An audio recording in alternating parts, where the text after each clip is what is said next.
ഈ ഈ നല്ല മാൻ പവർ എന്ന് പറയുന്നത് എല്ലാ കമ്പനികളുടെയും ചില സമയത്ത് കൺട്രോൾ ചെയ്യാൻ പറ്റാത്ത ഒരു ഏരിയയായി മാറിയിട്ടുണ്ട്. ഇപ്പം നല്ല മാൻ പവറിനെ കിട്ടാൻ എന്ത് ചെയ്യണം? ശരി, ഈ നല്ല മാൻ പവറിനെ കിട്ടാൻ എന്ത് ചെയ്യണമെന്ന് ചോദിച്ചു കഴിഞ്ഞാൽ അതിലാദ്യത്തെ സ്റ്റെപ്പ് അതിൻ്റെ ബോസ് ഒരു നല്ല മനുഷ്യനാവാന്നുള്ളതാണ്, ഒരു നല്ല ലീഡറാവാന്നുള്ളതാണ്, ഒരു നല്ല ബിസിനസ്സുകാരനാവുന്നുള്ളത്. ഇത് ബിസിനസ് ഗ്രോത്ത് മൈൻഡഡ് ആയിട്ടുള്ള, ഭയങ്കര പേഴ്സണൽ ഡിസിപ്ലിനുള്ള, ഹംബിളായിട്ടുള്ള, നല്ല പ്രോപ്പർ കമ്മ്യൂണിക്കേഷനുള്ള, റോഡ് മാപ്പിനെ കുറിച്ച് ക്ലാരിറ്റി ഉള്ള, ആളുകളോട് റെസ്പെക്റ്റോടെ സംസാരിക്കാൻ പറ്റുന്ന, മറ്റുള്ളവരെ വിശ്വസിക്കാൻ പറ്റുന്ന, അതുപോലെ തന്നെ അത്യാവശ്യം നല്ല നോളജബിൾ ആയിട്ടുള്ള, ആൾ അണ്ടർസ്റ്റാൻഡ് ചെയ്യാനുള്ള കപ്പാസിറ്റി ഉള്ള, മോണിറ്റർ ചെയ്യാനുള്ള എഫിഷ്യൻസി ഉള്ള ഒരാളായി തീരുക അയാൾ എന്നുള്ളതാണ് ഫസ്റ്റ് റൂൾ. അയാളുടെ ക്വാളിറ്റിക്കും അയാളുടെ ക്യാപ്പബിലിറ്റിക്കും അനുസരിച്ച് ആളെ മാത്രമേ ഡെവലപ്പ് ചെയ്യാൻ പറ്റുള്ളൂ. നല്ല മാൻ പവർ എന്ന് പറഞ്ഞൊരു സാധനം ഇല്ല. ശരിക്കും നല്ലതാക്കി എടുക്കലാണ്.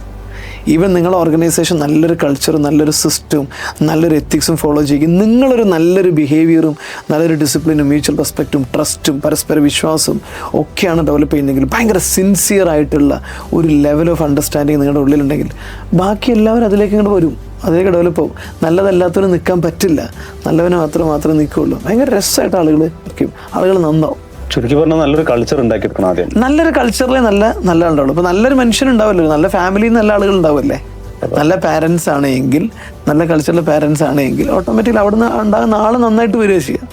നല്ല മനുഷ്യൻ എന്ന് പറയുന്നത് നേരെ മറിച്ച് നല്ലൊരു മനുഷ്യൻ തല്ലിപ്പൊളി കൾച്ചറുള്ള ഒരു കമ്പനി എത്തി 5 കൊല്ലം വർക്ക് ചെയ്ത് അയാൾ തല്ലിപ്പൊളിയിൽ ഒന്നാം സ്ഥാനത്തെത്തും. അതിനാദ്യം ഇയാൾ റെഡിയാണ്. പിന്നെ അത് റെഡി ആയി കഴിഞ്ഞാൽ തീർച്ചയായിട്ടും അതിനകത്ത് എന്ത് വേണം? ഒരു വാല്യൂ സിസ്റ്റം ഉണ്ടാകണം. ആ കമ്പനി നോൺ നെഗോഷ്യബിൾ ആയിട്ടുള്ള കുറച്ച് വാല്യൂ സിസ്റ്റം നമ്മൾ സെറ്റ് ചെയ്യണം ആദ്യം.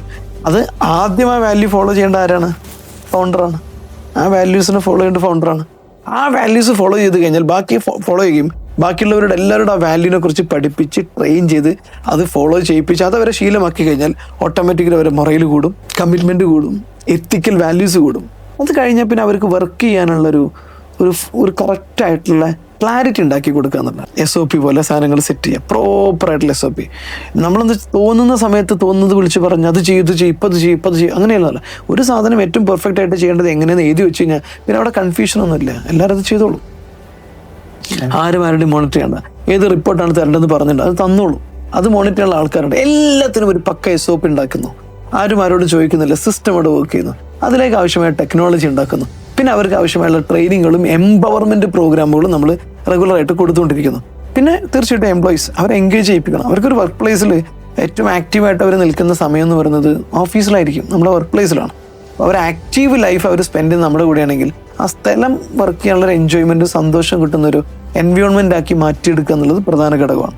അത് നമ്മൾ ചെയ്യണം. അത് ചെയ്യുമ്പം സ്വാഭാവികമായിട്ടും ആളുകൾ അവർ മറയിൽ കൂടെ നല്ല മാൻ പവർ എന്നുള്ളത്. അപ്പോൾ പ്രശ്നക്കാരൻ സ്റ്റാഫല്ല, ഒരു സ്ഥാപനത്തിലെ പ്രശ്നക്കാരൻ സ്റ്റാഫല്ല, ബോസാണ്. മാടമ്പള്ളിയിലെ യഥാർത്ഥ മനോരോഗി ബോസാണ്. പല സ്റ്റാഫിനെ കുറിച്ച് പരാതി പറയുന്ന ഒരുപാട് സ്റ്റാഫൊക്കെ എനിക്കുണ്ട്.